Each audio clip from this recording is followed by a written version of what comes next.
Hello मेरे प्यारे बच्चों, welcome back to the new video of बायोहॉलिक्स।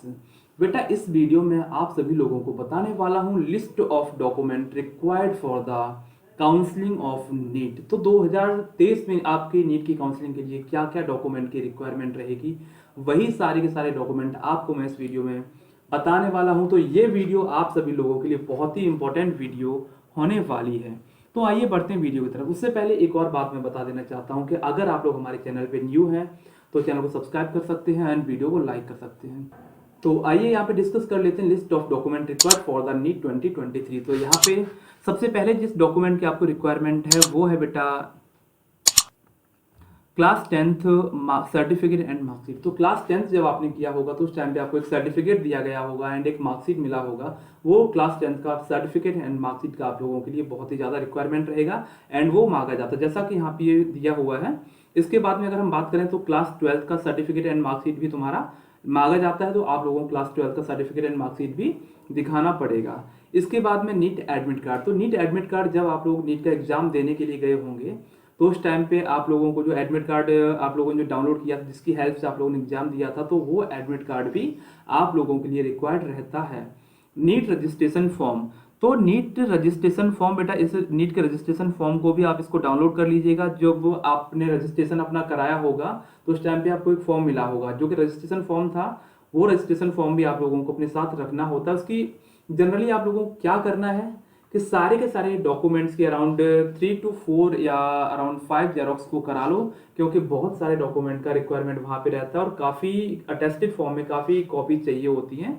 तो सारे के सारे डॉक्यूमेंट का आप लोग अपने पास जेरोक्स करा के रखें एंड उसको अटेस्ट भी करके रखिएगा, क्योंकि अटेस्ट का मतलब होता है कि आपने उस पर अपना सिग्नेचर किया हुआ है या नहीं किया हुआ है, क्योंकि जो डॉक्यूमेंट वहाँ पे लगते हैं वो डॉक्यूमेंट पे जनरली सिग्नेचर होने चाहिए बच्चे के।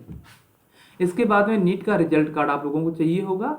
जो आप लोगों ने नीट का रिजल्ट डाउनलोड किया है वो 10 to 12 पासपोर्ट साइज फोटो। तो बेटा 10 से 12 पासपोर्ट साइज फोटो भी आप लोगों को चाहिए होंगी, जो कि आपने बना के रखनी है। और फोटो वो वाली आपको बना के रखनी है जो फोटो आप लोगों ने नीट के फॉर्म को भरने के टाइम पे दिया हुआ था।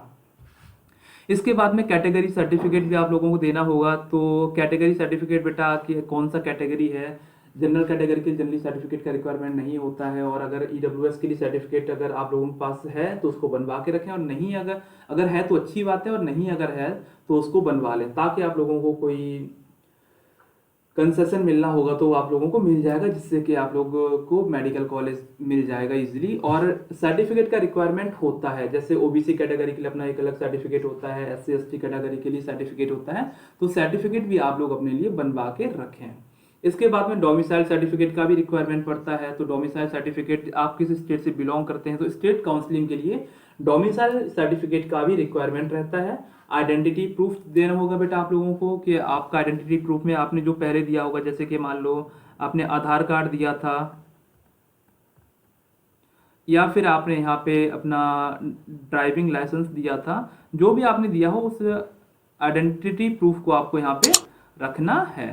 इसके बाद हम बात करते हैं माइग्रेशन सर्टिफिकेट का। माइग्रेशन सर्टिफिकेट का मतलब हुआ कि जब आपने लास्ट में, जैसे आपने 12th क्लास किया या फिर आपने कोई कोर्स किया है, तो वहाँ पे एक सर्टिफिकेट मिलता है आपको कि अब आप यहाँ से माइग्रेट करके इस कॉलेज में जा रहे हैं, या फिर अब आप यहाँ से अल्टीमेटली माइग्रेट कर रहे हैं। तो एक सर्टिफिकेट आपको मिलेगा जहाँ पे आपने लास्ट में अपना एडमिशन रखा होगा, तो वो माइग्रेशन सर्टिफिकेट भी आप लोगों को देना पड़ेगा। इसके बाद में गैप सर्टिफिकेट। गैप सर्टिफिकेट क्या होता है, जैसे मान लीजिए कि किसी बच्चे ने 2016 में 12th किया था और 2016 या 2020 में मान लीजिए 12th किया था, तो अब उसने अपने जो बीच का जो टाइम था, मान लीजिए 2023 में उसका सिलेक्शन हो रहा है, तो बीच का जो टाइम था इस टाइम में बच्चा कहाँ पे रहा था, तो एक गैप सर्टिफिकेट भी बनवा के आप लोगों को रखना पड़ेगा। जनरली एफिडेविट फॉर्म में मिल जाएगा आप लोगों को। इसके बाद में सीट अलॉटमेंट लेटर। तो और इसके बाद जब आप लोगों को सीट अलॉटेड हो जाएगी तो सीट अलॉटमेंट लेटर की भी रिक्वायरमेंट पड़ती है, जो कि लास्ट में पड़ेगी जा करके। तो ये सारी की सारी आप लोगों की बेसिक नीड थी। तो इन सारे सारे डॉक्यूमेंट को आप लोगों को कलेक्ट करके रखना है। इसके साथ साथ बेटा कि कुछ इंपॉर्टेंट इन्फॉर्मेशन और बता देना चाहता हूँ। वो इंपॉर्टेंट इन्फॉर्मेशन ये है कि जिन बच्चों के अराउंड 400 प्लस मार्क्स आ रहे हैं, 400 प्लस मार्क्स वाले सारे के सारे बच्चे काउंसलिंग में पार्टिसिपेट करें।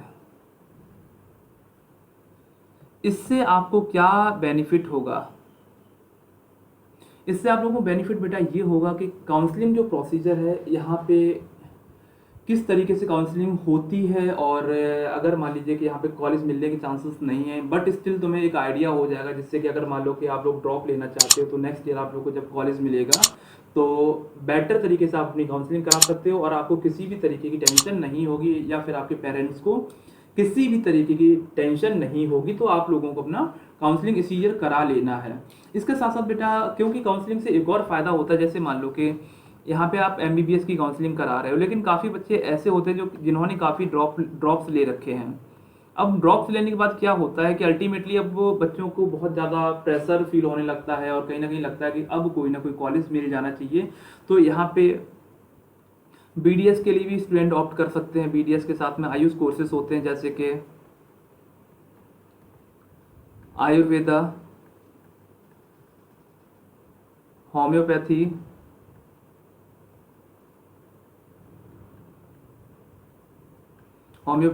यूनानी,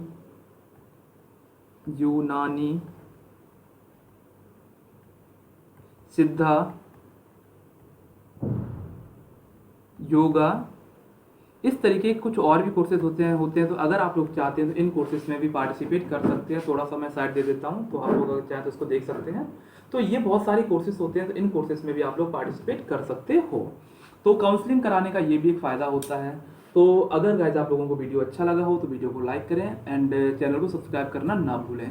इसके साथ साथ एक और इम्पॉर्टेंट इन्फॉर्मेशन आप लोगों के लिए है कि मैं रेगुलर बेसिस पे यूट्यूब पे लाइव आता रहता हूं। तो जनरली अगर आप लोगों को किसी भी तरीके का कोई डाउट है तो आप यूट्यूब पे डायरेक्टली आके मुझसे पूछ सकते हो, और इसके बावजूद भी अगर आपका कोई डाउट रह जाता है तो आप लोग कमेंट सेक्शन में जाकर के बता सकते हो। इंस्टाग्राम पर भी मैं काफ़ी सारे बच्चों के डाउट्स को क्लियर करता रहता हूँ। तो अगर आप लोग अपने डाउट्स को पूछना चाहते हो तो डायरेक्टली मुझे इंस्टाग्राम पे मैसेज कर सकते हो, जिसका लिंक मैं डिस्क्रिप्शन में दे दूंगा।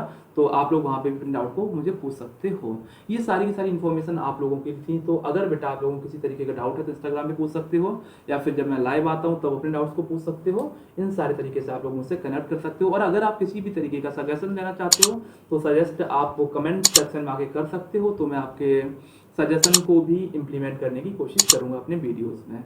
मिलते हैं जल्दी अगली वीडियो में, तब तक के लिए अपना ख्याल रखें। All the best.